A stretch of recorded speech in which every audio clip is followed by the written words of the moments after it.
Welcome students, myself Dr. Jai Wagh. On behalf of Dr. Wagh Biology Institute, I am going to welcome all of you, and this is very good decision that you have thought about the science stream after your 10th standard. So I hope you all have enjoyed your 10th board exam because you all have prepared a lot. Your preparation was up to the bottom. So preparation was good, exam was good, so definitely you must go for science stream. So I'm going to welcome you on behalf of the science stream. So see, as this is the foundation lecture for your first, you can say first lecture in your foundation batch. So we'll precisely discuss about some rules and regulations while going through this entire session. See, first thing, as this is the foundation session, you won't miss any of the topic from biology, from entire biology 11th or 12th after starting the regular sessions. So it is entirely independent part of regular teaching. Second thing, this session will be there from 10th of May to 10th of June. So for this 1 month, we'll have this session. Third thing, while going through this session, you can join this foundation batch in any day. But if you want to have some previous lectures that I don't want to miss some previous lectures, then you can ask us. We'll definitely have all the recorded lectures of this 1 month, and we'll definitely provide to you. One more thing, while going through these sessions, you have to follow some rules and regulations because it is educational foundation batch, and it will be definitely important part of your next career. So while going through these sessions, first rule you need to follow when you will start attending these sessions. You must have NCERT textbook of biology for at least 11th standard. This is very must and important rule for all of you students. Then second rule, along with that textbook, when these lectures will be there, at that time I will provide you some theory questions as well as some MCQ questions. I will call those sessions or those papers as a DPP or theory questions. So you need to follow those DPPs and theory questions. You need to answer those, you need to solve those every day, and no pendency is expected. If you will solve those every day, it will be very much better, because this entire session of 30 days is planned in very stepwise manner. It is planned in such a way that if you will attend these all 30 sessions, every day one lecture, you will definitely crack, you will definitely have a very good amount of information in biology at the end of the 10th June. So I hope you all will definitely enjoy this session. So most important thing, this is our YouTube channel, so subscribe it, and please press the bell icon so that whatever new you can say new changes are there, if new will add some new videos or any session, you will definitely get the notification. तो चलो बच्चों start करते हैं. सो मैं फिर से एक बार on behalf of doctor Wagh biology institute आपका स्वागत करता हूँ, and we are starting this session with a very common topic in your science. You might have encountered with that topic earlier. तो वो टॉपिक आपके लिए नया तो जरूर नहीं है. You have studied about that topic several times, but we'll study it with different angles. You will definitely enjoy this. I'm going to promise you that you will definitely enjoy this. तो बच्चों चलो start करते हैं. Topic का नाम है cell. तो about cell, what you can say, see, at the start of this session, as it is a habit of mine, before starting every lecture, we'll have some interactive questions. So what is that interactive question? Suppose I'm going to ask you, what is the smallest thing you know? What is the smallest thing you know? If it is belongs to physics or chemistry, it must be atom or subatomic particles. But as we are going through the biology, we don't want to discuss about atom or subatomic, or in simple language, we are not going to discuss about the non-living things. तो बच्चों biology में सबसे smallest thing आपको जो पता है वो क्या है? And second question is, if it is smallest thing present in a biology or biological world, The question is very important. Please listen it very carefully. Does it has independent existence? Does it has independent existence? So I will definitely answer both of these questions, but you can think over it. See, the smallest thing in living world is definitely cell. You can say, sir, I have seen nucleus is even smaller than the cell, or the cell organelles are even smaller than the cells. Then how you can comes to say, how you can say that cell is the smallest thing in a biological world? See, your question or your doubt is very good, or though I have presented it, it must be there in your mind that if it is nucleus or any other cell organelle is there, if it is smaller, then you can say, sir, it is smallest thing in biological world. But the basic thing comes here when you say the definition of a cell. When you define the cell, at that time you comes to know it is the basic structural and functional unit of life. This much I think you this much I think you all know since your school age. But having independent existence and perform all the functions of life.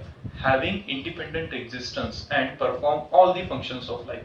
What do you mean by having independent existence? See, the previous two questions are linked with this second half of the definition. Why it is called as an independent existing and performing all living all performing all the functions of life. See, very simple thing is there. Whatever organelles we have discussed, even smaller than the shape of the cell. So those are nucleus or cell organelles. बच्चों वो जो organelles होते हैं वो organelles independently मतलब if they are outside the cell they won't work, they won't exist, even they don't have separate existence outside the cell. तो अगर conclusion निकाला जाए तो what is the smallest thing that has independent existence? तो definitely it is the cell that has independent existence. तो come to the point, थोड़ा आगे बढ़ते हैं. About definition of cell, I am going to revise it once again. It is the basic structural and functional unit of life, having independent existence and perform all the functions of life. आगे बढ़ते हैं. There is an independent or separate science or stream of the biology that works on cell, because nowadays cell, their organelles, their functions, their physiologies, their anatomy, everything must be known very independently. So separate researches are going on, so that for that purpose it should not be a part of vague science or vague biology. So there is a separate branch of biology that deals with the cell, and that branch is called as a cytology. तो बच्चों cytology का in precise meaning क्या होता है? Cyto is nothing but the cell and logy का मतलब होता है science. So it is the science that deal with the cell. तो सेल में कौन कौन से पार्ट्स में डील करती है cytology? Cytology deals with the structure, function, everything that deals with the cell is included in which science? Cytology. तो आगे बढ़ते हैं बच्चों. डेफिनेशन साइटोलॉजी हुआ. अभी हमें कुछ टॉपिक्स को प्लान करना है कि वो टॉपिक एक पर्टिकुलर ऑर्डर में होते हैं तो ज्यादा अच्छे से समझ सकते हो आप आगे जो कंसिक्वेंट टॉपिक्स होने वाले हैं. तो सबसे पहले मैं बता देता हूँ कि किस ऑर्डर में हमें ये टॉपिक्स लर्न करने हैं. तो देखो, first of all will go to discoveries regarding cells. Some important, यहाँ पे मैंने लिखा है only famous, because in case of cell there are at least 20 to 30 or even more discoveries are there, as electron microscope, compound microscope got invented. उसके बाद तो cell की discoveries में बहुत ही बढ़ोतरी हो गई थी. So there are so many discoveries. We'll try to discuss over the important and famous one. So you can see here discoveries are there, only famous one. उसके बाद हम डिस्कस करेंगे what are the characteristic of independent cell. So characteristics में size, shape और lifespan, and then we'll move to cell theory, जो आज के session का, आज के लेक्चर का लास्ट टॉपिक होगा. तो चलो बढ़ते हैं बच्चों. सेल की डेफिनेशन आपने पढ़ ली. I hope you have got that definition. उसके बाद हमने पढ़ा कि what is the separate science, independent science of cell called as cytology. Now we are discussing about the discoveries regarding the cell. वो भी कौन सी डिस्कवरी जो सिर्फ ज्यादा फेमस है. तो बच्चों, about cell you must know one thing. I think you have been know this discovery. तो बच्चों, सेल में जो सबसे पहले डिस्कवरी है वो है Robert Hooke. In 1665 this person, this scientist, this fellow have discovered the dead cell. Listen to me very carefully, because in NEET examination, this question may be asked in twisted manner. Who discovered the first cell? See, if it is not mentioned in a specialized manner, precise manner, that who have discovered live cell or dead cell. See, this question matters. ये बहुत matter करता है कि cell live थी या dead थी. अगर cell live थी तो साइंटिस्ट का नाम अलग है, अगर सेल डेड होती है तो साइंटिस्ट का नाम अलग है. तो बच्चों, Robert Hooke 1665, this person have discovered the dead cell. He worked on cork. जो cork होता है, cork की जो cells होती है, actually it is a bark of the cell. It is made from the dust of bark of the plant. तो उसमें जो भी cells होती है, definitely वो dead होती है as it is a part of bark. तो whatever first cell he saw at that time 1665, it was hollow and you can say honeycomb like structure. You have studied in your 9th standard. So that hollow honeycomb like structure, how does it look in foreign countries, जहाँ पे जो criminals होते हैं, हमारे इधर jail बोलते हैं, उधर वहाँ पे सेल बोला जाता है. और in dictionary manner we can say cell का मतलब होता है an empty room. And what is the funniest thing पता है आपको? We are continuing the same word in biology as a cell. तो cell के अलग अलग meaning होते हैं. जो basic meaning था what he saw and how he saw in you can say in which shape he saw it. तो उसे जो भी दिखा था उसने accordingly describe कर दिया कि it is like an empty room. As it was an empty room, he called it cell. And we are continuing that name carry forward. तो जो रॉबर्ट हुक ने फर्स्ट टाइम सेल देखी and he mentioned that whatever he saw in his textbook. ये आपको पता होना चाहिए. उसकी बुक का नाम था माइक्रोग्राफिया. तो माइक्रोग्राफिया ये आपके नीट के लिए या कोई भी कॉम्पिटिटिव एग्जाम के लिए जो एमसीक्यू आते हैं उसमें जरूरी हो सकता है, या आपको किसी क्वेश्चन का आंसर लिखने में ये हेल्प कर सकता है. दूसरा जो साइंटिस्ट है वो है एंटोनी वैन ल्यूवेनहोक. बच्चों, ये जो पर्सन है, ये person 1668, just 3 years later the Robert Hooke. तो रॉबर्ट हुक के just 3 years after Antonie van Leeuwenhoek. And you know one important thing, being a science student, और अगर आप साइंस में आने की कोशिश कर रहे हो तो आपको बता दूं कि ये जो साइंटिस्ट लोग होते हैं ना, they are very you can say, जैसे you can say they have a curiosity regarding everything. तो उसके पापा जो थे एंटोनी वैन ल्यूवेनहोक के, he was the lens grinder and he used those lenses in different manner. जैसे कि स्पेक्स में ऐसे होते हैं तो उसने लेंसेज को ऐसे लगा दिया and he made his own first microscope on this living world. तो ये ग्लोब में, ये पूरे वर्ल्ड में जो पहला माइक्रोस्कोप बनाया था वो तो बनाया था एंटोनी वैन ल्यूवेनहोक ने. Come to the point, Antonie van Leeuwenhoek आपको 2-3 चीजों के लिए पता होना चाहिए. ये जो पर्सन है Leeuwenhoek, he is called as a father of microbiology. क्यों father of microbiology? Quite obvious बच्चों. he saw first micro cell, microorganism. That's why he is called as a father of microbiology. Second reason है he invented microscope. तीसरी बात about ल्यूवेनहोक आपको पता होनी चाहिए कि ल्यूवेनहोक ने जो सेल देखी थी उसने क्या कहा था. What did he called to that structure? Whatever he saw at that time, he called it wild animalcules. कैसे याद रखना है? वाइल्ड आप समझ सकते हो. एनिमाक्यूल्स, जैसे हम मॉलिक्यूल्स बोलते हैं बच्चों, वैसे एनिमाक्यूल्स, तो वाइल्ड एनिमाक्यूल्स. ये सभी छोटे छोटे वर्ड्स होते हैं, लेकिन ये जब आप कॉम्पिटिटिव एग्जाम को फेस करते हो तो आपको बड़ी बड़ी इंफॉर्मेशन आपके पास होती है, लेकिन ऐसी छोटी छोटी बातें आपको स्पेशली या इंडिपेंडेंटली याद रखनी पड़ती है. Hope you have this recorded session, that's why you can revise it again and again. आप कभी भी रिवाइज कर सकते हो. तो उसने he called them first time as animalcules, wild animalcules. And thereafter he become known person कि he saw the first living cell. तो अगर आपको क्वेश्चन आता है कि who saw first cell, तो इसमें डिफरेंशिएशन नहीं है तो वहां पे आप लिखोगे Robert brown. But if question is very precise और स्पेशली अगर उसमें बताया जाए कि who saw the dead cell, तो आपको लिखना है Robert brown. who saw the first living cell, तो आपको लिखना है Antony van ल्यूवेनहोक.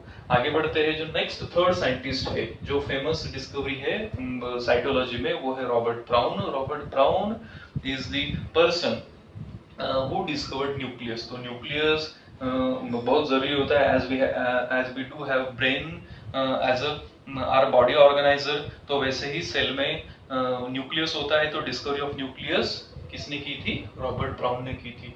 As I told you earlier in this lecture कि यहाँ पे बच्चों बहुत सारी डिस्कवरीज है, बहुत सारे साइंटिस्ट है, because I don't want to waste your time here in name of scientists and their discoveries. I do have prepared a separate chart for those scientists and their discoveries.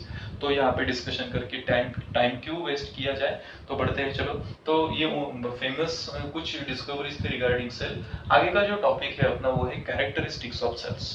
तो जो characteristics of cell में हमें कौन कौन सी चीजें याद रखनी है बच्चों? कैरेक्टरिस्टिक्स का मतलब होता है फीचर्स। तो अगर हम फाउंडेशन या फंडामेंटली डिस्कशन कर रहे हैं सेल के बारे में, तो आपको पता होना चाहिए कि सेल की बेसिक कैरेक्टरिस्टिक क्या क्या होती है। तो सबसे पहले कैरेक्टरिस्टिक हम जो डिस्कशन कर रहे हैं वो है शेप। तो बच्चों, what you can say about the shape of the cell? You had studied cell and cytology in different manner in your previous standards। 9th standard में वगैरह आपने पढ़ा होगा। तो सेल की शेप के लिए हम क्या क्या डिस्कस कर सकते हैं? अगर आप मुझे एक सेंटेंस में पूछोगे तो मैं बताऊंगा आपको कि there are vivid shapes, there are n number of shapes in a cell. ऐसी कोई भी काउंटिंग नहीं है कि कितनी शेप्स होने चाहिए, वहां पे n नंबर ऑफ शेप्स हो सकते हैं। So many shapes are there. तो कुछ शेप्स के बारे में डिस्कशन करते हैं क्योंकि हम फाउंडेशन या फंडामेंटल डिस्कशन कर रहे हैं। तो बच्चों, कौन कौन से शेप हो सकते हैं? अगर आपके पास टेक्स्ट बुक है तो टेक्स्ट बुक में ऑलरेडी आपको वो shapes along with colour diagram दी गई है। तो यहाँ पे थोड़ा सा डिस्कशन कर लेते हैं। तो शेप में कौन कौन सी पॉसिबिलिटी आ सकती है? I try to draw this those diagram. तो सबसे पहले तो हम ये डायग्राम ड्रॉ करते हैं, और quite obvious it is circular, but instead of circular I will call it discoid, as it looks like a disc. जो डिस्क होती है ना, खेलने की डिस्क होती है, as it is a discoid. तो इसका बेस्ट एग्जांपल है RBC. Human RBC is a discoid और सर्कुलर इन अ शेप। ये हो गया पहला शेप। दूसरा शेप, अभी ये जो शेप होता है, this is called as a spindle shape in biology.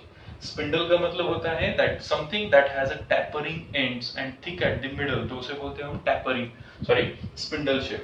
तो स्पिंडल शेप कौन होता है? ह्यूमन स्मूथ मसल जो होती है ना बच्चों, smooth muscles, they have such a spindle shape. तीसरा shape, yes you might have identified this। तो ये जो शेप है एक्चुअली इट इज इलोंगेटेड। ये नेक्स्ट टॉपिक में साइज में आपको बताने जा रहा हूँ कि it is the longest cell in human body. तो इलोंगेटेड होता है, लंबा होता है। उसके बाद जो नेक्स्ट शेप हमें डिस्कस करना है वो है सिलिंड्रिकल। ये प्लांट सेल्स में पाया जाता है। तो यू कैन से ऐसे बहुत सारे शेप्स है। एज आई टोल्ड यू कि यू कांट से कि कितने शेप्स होते हैं। एज अ रिप्रेजेंटेटिव मैनर में we have discussed a few shape of cells. तो these are the different possibilities of shapes of the cells। Now we are moving to next thing, next part, that is the size of the cell। ये part बहुत ही interesting है and I hope आप बहुत enjoy करोगे। तो बच्चों, जैसे कि सेल की शेप में अलग अलग पॉसिबिलिटीज होती है, एग्जैक्टली इन सेम मैनर जो सेल की साइज है वहां पर भी बहुत विविडिटी या बहुत ही आप डाइवर्सिटी देख सकते हो।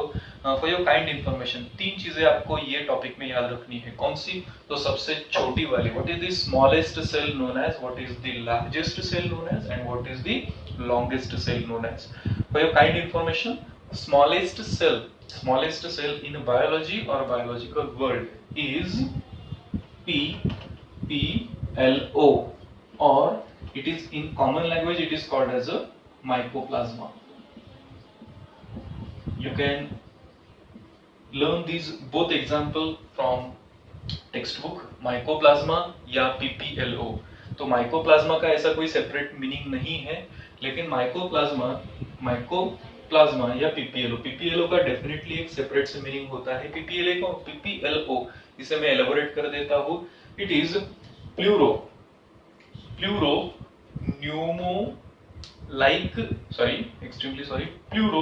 Pneumonia like organism. P for pleuro, मैं भी खुद कंफ्यूज हो गया था। प्लूरो न्यूमोनिया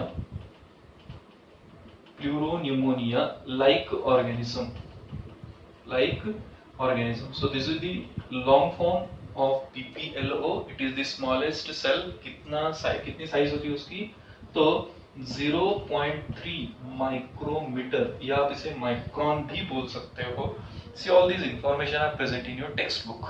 तो PPLO या माइकोप्लाज्मा, ये आपको ऐसे ही as a you can say आपकी बेसिक इंफॉर्मेशन में ये चीज आपको पता होनी चाहिए। Then what is the largest cell in biology. Biology में सबसे बड़ी जो सेल होती है वो होती है ostrich egg. Yes, you might have got surprised, लेकिन जो है सो है ऑस्ट्रिच एग।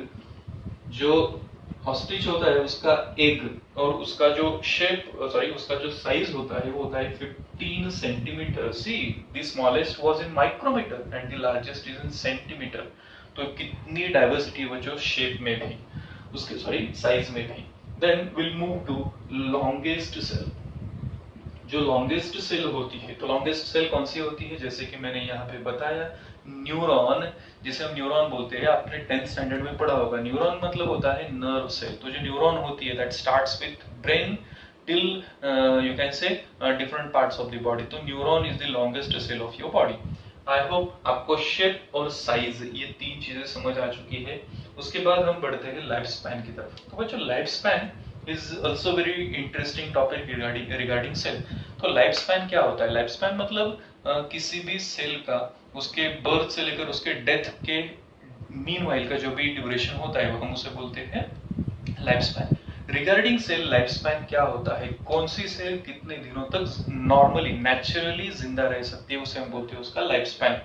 तो ये भी बहुत डाइवर्सिफाइड है। यहाँ पर भी आप जितने भी एग्जांपल दोगे उतने एग्जांपल्स बढ़ते जाएंगे। इंफॉर्मेशन इज इन्फिनिटिव फॉर्म में है। तो कुछ एग्जांपल्स में ह्यूमन बॉडी की कुछ सेल्स की दे देता हूँ आपको। तो जो पहला एग्जांपल मैं आपको दे रहा हूँ वो है स्किन सेल। स्किन सेल का मतलब होता है बच्चों एपिथेलियल सेल। यही टॉपिक में जो सेल के बाद हम टॉपिक पढ़ने जा रहे हैं वो टॉपिक है टिश्यू हिस्टोलॉजी। वहां पे हम पढ़ेंगे कि स्किन की सेल जो होती है उसे हम बोलते हैं एपिडर्मल सेल। तो एपिथेलियल सेल जो होती है उसका लाइफ स्पैन होता है 19 डेज। 19 डेज। उसके बाद दूसरा एग्जांपल है ह्यूमन आर्बिसिस। ह्यूमन आर्बिसिस के बारे में तो आपने शायद स्कूल एज में भी पढ़ा होगा कि उसका लाइफ स्पैन होता है अराउंड 120 डेज। अगर मंथ्स की लैंग्वेज में काउंट करोगे आप तो अराउंड 4 मंथ्स हो जाता है।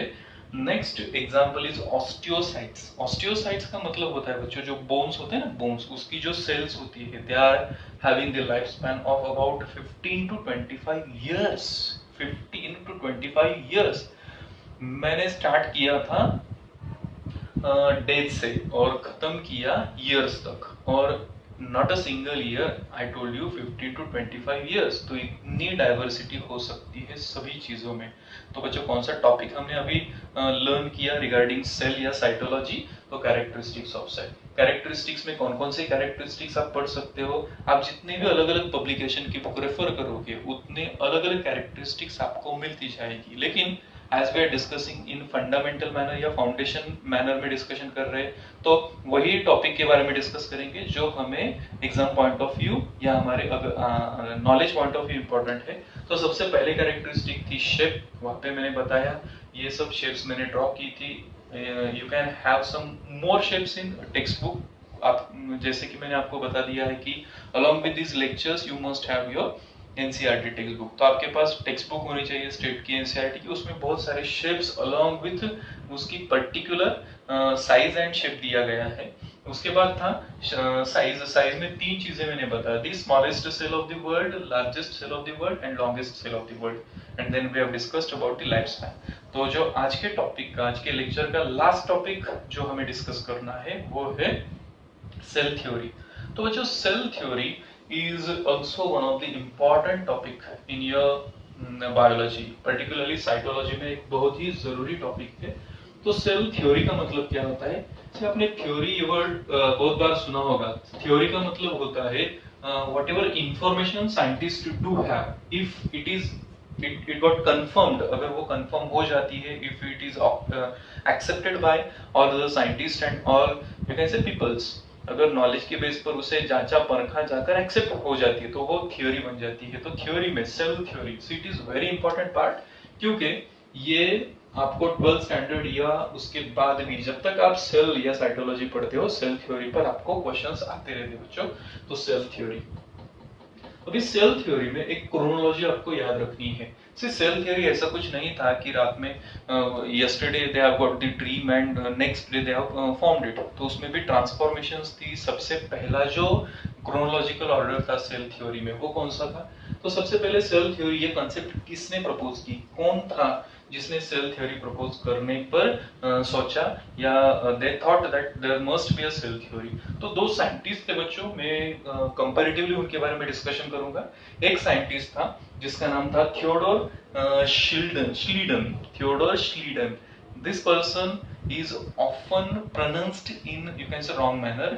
if अगर आप एसेंट के लैंग्वेज में डिस्कशन करोगे तो अलग अलग प्रोनाउंसिएशन है, लेकिन मैं स्पेलिंग पॉइंट ऑफ व्यू बोलता हूँ तो ये पर्सन है श्लीडन, SCHLEIDEN, श्लीडन।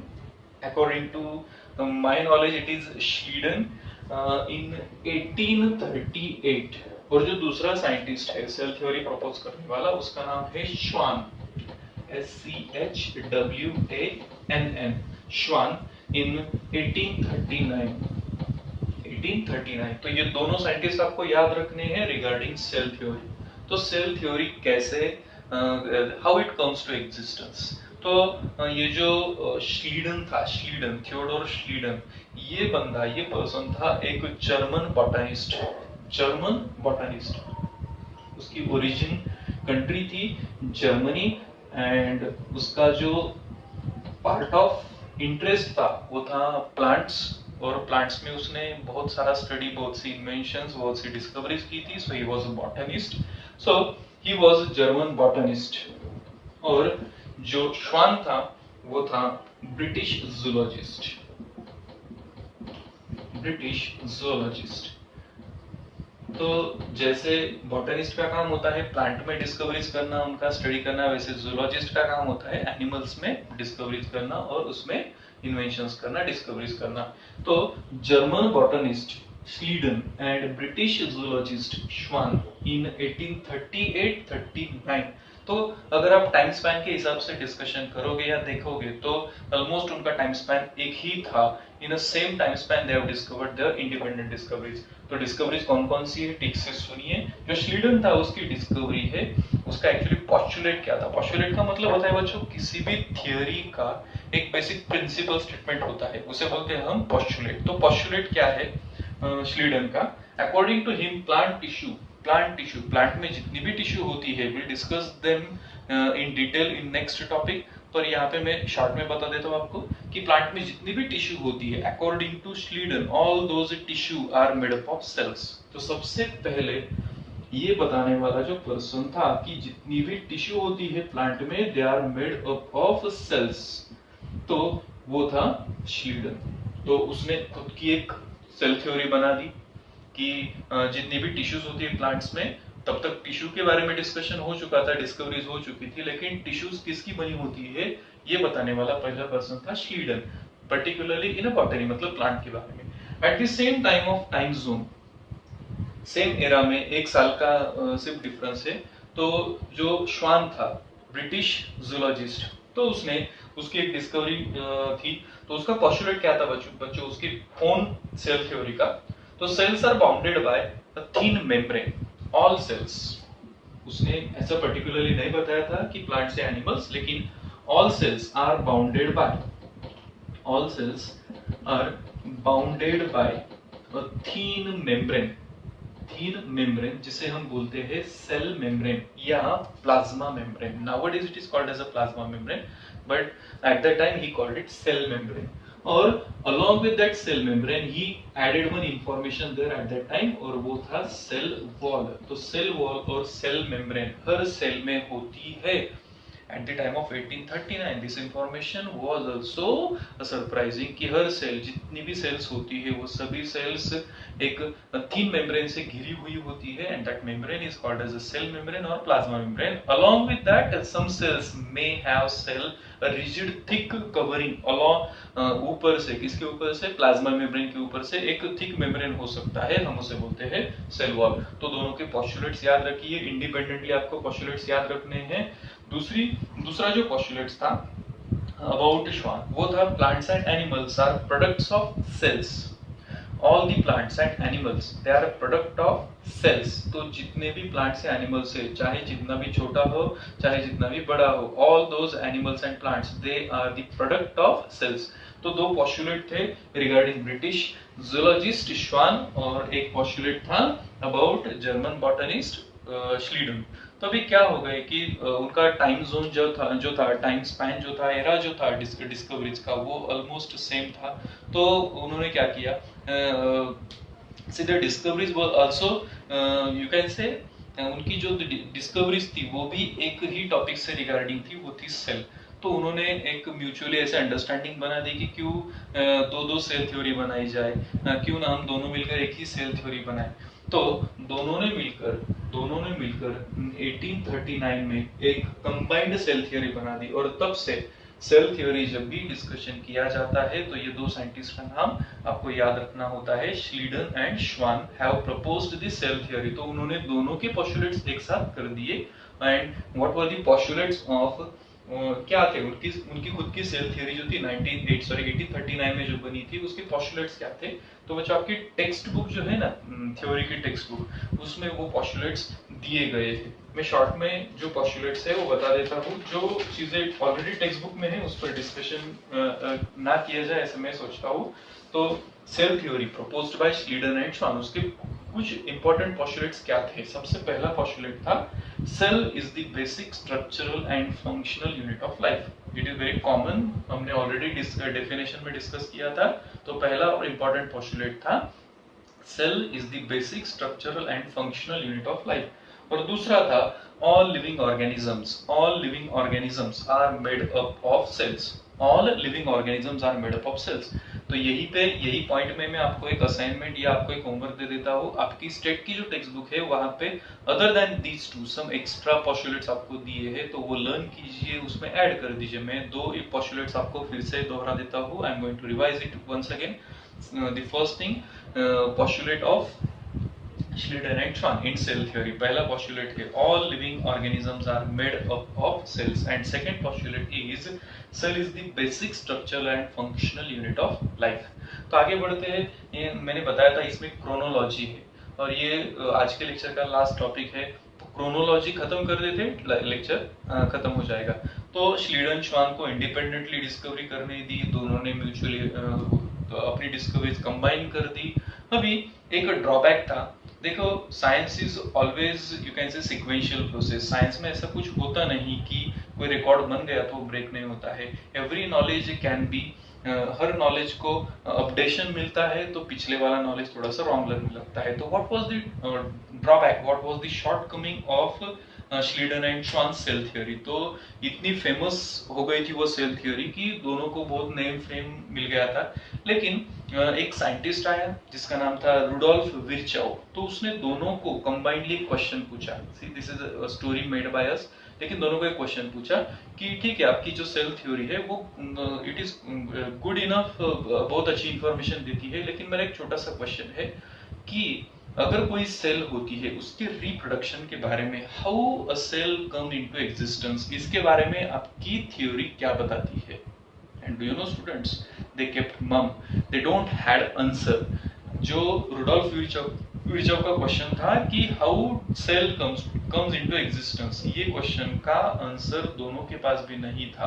तो ये बन गया डिसएडवांटेज, सॉरी मैं डिसएडवांटेज नहीं बोल सकता हूँ, लेकिन शॉर्टकमिंग या उनके थ्योरी में ये लैक्यूनी थी, ये कमतरता थी कि they failed to explain how new cell come into existence। तो यही पे रुडोल्फ विर्चाउ ने डिस्कवरी की, फर्दर स्टडी किया और इसका आंसर आपके सामने रख दिया। उसका जो आंसर था वो एक सिंगल सेंटेंस में, सेंटेंस बहुत ही फेमस है और आपको याद रखना है, ओमनिस सेलुला ई सेलुला। ओमनिस सेलुला ई सेलुला आप टेक्स्ट बुक में पढ़ सकते हो। तो इसका ये तो लैटिन स्लोगन है, इसका इंग्लिश में मीनिंग क्या होता है बच्चों, ओमनिस सेलुला ई सेलुला। इसका मतलब होता है every cell arises from pre existing cell. Every cell arises from pre existing cell. तो क्रोनोलॉजी में चेंज हो गया। जो श्लीडन-श्वान का सेल थ्योरी था उसे अपडेट कर दिया, उसे मॉडिफाई कर दिया किसने? रुडोल्फ विर्चॉव ने, and he added his third postulate into their cell theory. तो सेल थ्योरी भी मॉडर्न हो गई, अपडेट हो गई और मॉडिफाई हो गई। तो उसके पोस्टुलेट्स क्या है ये भी मैं आपको बताऊंगा कि take it as a homework, इससे भी आपको होमवर्क लेना है। तो what are the postulates of modern cell theory? तो वहां पे आपको बहुत सारे पोस्टुलेट्स मिलेंगे, लेकिन मैं मॉडर्न पोस्टुलेट्स में तीसरा पोस्टुलेट ऐड करके तीनों रिवाइज कर देता हूँ। What is the modern cell theory says? 3 postulates. First postulate, cell is the basic structural and functional unit of life. Second postulate, every living organism is made up of cell. Every living organism is made up of cell. And तीसरा सबसे जरूरी postulate जो Rudolf Virchow ने add किया और modify कर दिया, वो पोस्टुलेट था every cell arises from pre existing cell. हर सेल को एक मदर सेल होती है, उससे वो अराइज होती है, क्योंकि वो एक दौर था जहाँ पे एक बहुत ही फेमस कंट्रोवर्सी हुई थी माइक्रोबायोलॉजी में या बायोलॉजी में कि सेल कैसे एग्जिस्ट करती है, कोई लिविंग ऑर्गेनिज्म कैसे एग्जिस्ट करता है, does it take birth from living things और नॉन लिविंग थिंग्स। तो उसका आंसर दे दिया था रुडोल्फ विर्चॉव ने। तो बच्चों ये था हमारा first lecture of foundation batch. तो आई होप ये लेक्चर आप एंजॉय कर रहे होंगे, and hereafter will definitely add some more interesting topics to this foundation batch. तो आज के लिए हम इतना ही डिस्कशन करेंगे। एक बार मैं सिर्फ समराइज कर देता हूँ और आपका होमवर्क आपको बता देता हूँ। तो बच्चों सबसे पहले हमने डिस्कशन किया about cell. What is the definition of cell? Cell is the basic structural and functional unit of life that has independent existence. दूसरी बात, that can do each and every function of life, that has ability to perform every function of life. उसके बाद हमने cell में जो छोटा सा topic discuss किया, सेल का खुद का एक साइंस होता है जिसे हम बोलते हैं साइटोलॉजी। तो साइटोलॉजी का डिस्कशन कर दिया। उसके बाद कैरेक्टरिस्टिक्स ऑफ सेल थी, उसमें 3 कैरेक्टरिस्टिक्स हमने डिस्कस की, साइज, शेप और लाइफ स्पैन। और सबसे आखिर में आज का टॉपिक जो था वो था सेल थ्योरी। तो आज के लिए इतना ही। जो नेक्स्ट टॉपिक होगा मैं आज ही बता देता हूँ और आपका होमवर्क भी बता देता हूँ। जो अगला टॉपिक होगा अपना वो होगा बच्चों totipotency and type of cells. Type of cells में आपको प्रोकैरियोटिक सेल, ये टॉपिक नेक्स्ट लेक्चर में कवर होगा। तो आपका जो होमवर्क है, अगर आप ये वीडियो देख रहे हैं तो वीडियो के लेफ्ट कॉर्नर में आपको एक नंबर मिलेगा, व्हाट्सएप नंबर है जो हमारा ऑफिशियल व्हाट्सएप ग्रुप का नंबर है। यू कैन आप वहाँ पे ज्वाइन हो जाइए। वहाँ पे आपको एक पीडीएफ फॉर्म में इंफॉर्मेशन मिलेगा। You will have theory question as well as MCQ questions. तो सॉल्व कर दीजिए, उसे रिवर्ट बैक कर दीजिए। Will definitely check those. अगर उसमें कुछ गलती है तो विल सजेस्ट यू, अगर वो करेक्ट है तो हम उसे करेक्ट करके भी आपको रिवर्ट कर देंगे। तो मिलते हैं नेक्स्ट लेक्चर में। Bye bye.